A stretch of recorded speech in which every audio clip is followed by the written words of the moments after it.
After opening night of the NBA season, there were plenty of lessons to be learned and stories developing that we as fans will be following throughout the course of the season, and I made a video about it that night discussing them, but there were only 4 teams playing that day.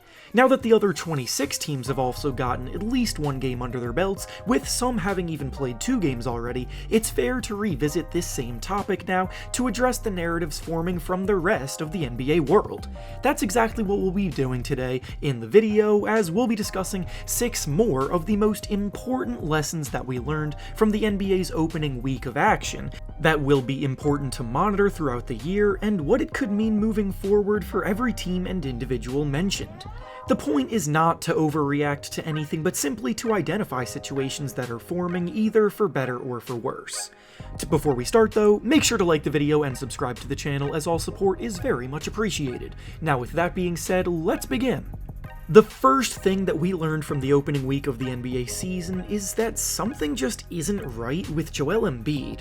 Each of the 76ers' first 2 games of the season happened to be against 2 of the other best teams in the Eastern Conference, facing off against the Celtics and then the Bucks back-to-back, so the team got a few strong tests early on, and while there are positives for the team to take away from those games, with Joel Embiid's performances were not one of those positives by any means.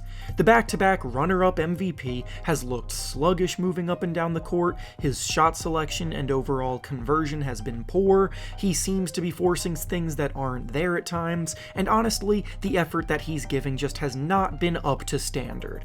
Of course, we've seen Joel Embiid start seasons slowly in the past, and he is someone who typically works his way back into game shape as the season progresses, so while I wouldn't say I'm worried about him long term, nobody wants to watch him dog it out there right now either. James Harden is looking like his former superstar self, but the team won't get fully going until Embiid picks up the slack. The next lesson that we learned from the opening week of play is that Kyle Lowry of the Heat is continuing on the trend that we saw last year, where his play is steadily trending downward. The Heat brought in Kyle Lowry a season ago on a 3-year deal worth just shy of a max contract, because as a player with championship pedigree, they hoped he could fill a position of need for them and help them take that leap. Last season was pretty successful for the team, all things considered, as they made a run to the conference finals, but Lowry's playoff showing wasn't exactly the strongest, but he was also battling with injuries at the time, so the hope was that he could return healthy and in better shape and get the Heat back on track. Instead, the Heat lost a disappointing season opener at home to the undermanned Chicago Bulls, and Lowry himself scored just 2 points and dished out just 4 assists in 35 minutes of play. He's always been someone who plays hard, grinds in the trenches, and does the little things on both ends to help his teams win games, but he is very noticeably losing a step out on the floor, and for a Miami Heat team who are largely running the season back with the same squad from last year, that could be problematic. The next lesson learned from the opening week of play this season is that Paolo Banchero looks as good as advertised as the #1 pick in the draft. Banchero was viewed as the most complete offensive talent in the draft this year, and the Orlando Magic clearly agreed as they took him #1 overall. But most of the time, rookies need to go through an adjustment period early on in their careers. Paolo, however, came in and immediately lit it up by dropping 27 points, 9 rebounds, and 5 assists, which actually makes him the first #1 pick to drop at least 25, 5, and 5 in their debut, since none other than LeBron James did it in his first game. Banchero's movement to find space was sublime, his footwork with the ball in his hands created a ton of mismatches, his jumper looked smooth, and he played good, efficient basketball. As someone who stands at about 6'10" that possesses the strength and quickness that he does, he's going to be a tough cover on a nightly basis. The Magic have been building a pretty strong core of young talent, and it looks like they nailed the draft this year too. The next lesson learned from the opening week of play is that the returns of Jamal Murray and Michael Porter Jr. to the Denver Nuggets don't necessarily guarantee instant success for them. This was expected to be a big year for the Nuggets because after 2 consecutive MVP seasons from Nikola Jokic, they were now getting 2 of his best teammates back healthy.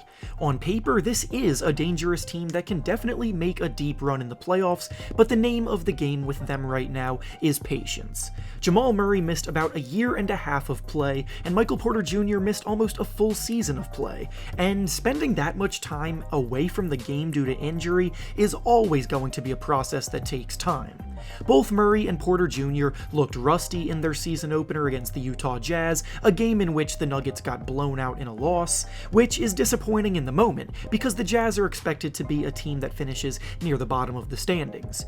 Murray especially is going to need to play a few games to get back up to speed with the pace of play and physicality of the game, and Porter Jr. and his nagging back issues aren't necessarily guaranteed to ever fully go away.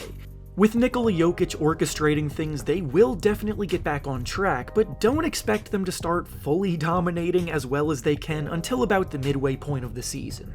The next lesson learned from the opening week of play is that the Brooklyn Nets still have no interior defense. This was an issue for the Nets last year as well, as teams would regularly kill them in the paint, and I mentioned this a few times in videos made before the season even began, but this year they didn't really do much to address that issue at all. Nicholas Claxton and Day'Ron Sharpe are their only two real big men, and they're both too young and inexperienced to provide consistent protection inside, despite their promising potential. I've seen some Nets fans and analysts suggesting to experiment with Ben Simmons playing the center position, but as someone who has watched a lot of 76ers basketball over the years, I can assure you that Simmons is not a good interior defender. Ben Simmons is one of the best perimeter defenders in the league and does his best work locking up smaller guards because of his unique quickness for someone at his size, but he will regularly get outmuscled by bigger opponents, and centers have always historically gotten the better of Simmons on that end. The Nets obviously have the firepower offensively to match up with most teams, but it will be a struggle to stop teams from forming layup lines inside, as we saw with Zion Williamson and Brandon Ingram on opening night. And finally, the last lesson learned from the opening week that we'll be discussing today is that Karl Anthony Towns playing the power forward position is as clunky as was expected. We all know that Cat is one of the most versatile offensive big men in the league, as someone who knocks down threes at an incredibly efficient clip while also being able to dominate inside, but the defensive end has always been where he struggles. Towns was never a great rim protector when he was a full-time center, which is likely why the Timberwolves went out and acquired Rudy Gobert, who looked great in the team's first game. But as a result of this acquisition, Towns will now regularly be playing the power forward position and defending other forwards on a nightly basis, and that's what could spell some trouble. There were plays where the Thunder were actively targeting Towns on and off the ball, which will likely be a trend throughout the year, because any skilled forward should be able to take advantage of that matchup. And with that being said though, that's all I have for you today. Make sure to like the video, subscribe to the channel, and comment down below what you observed from the first week of basketball. Thanks for watching, and I'll see you all next time.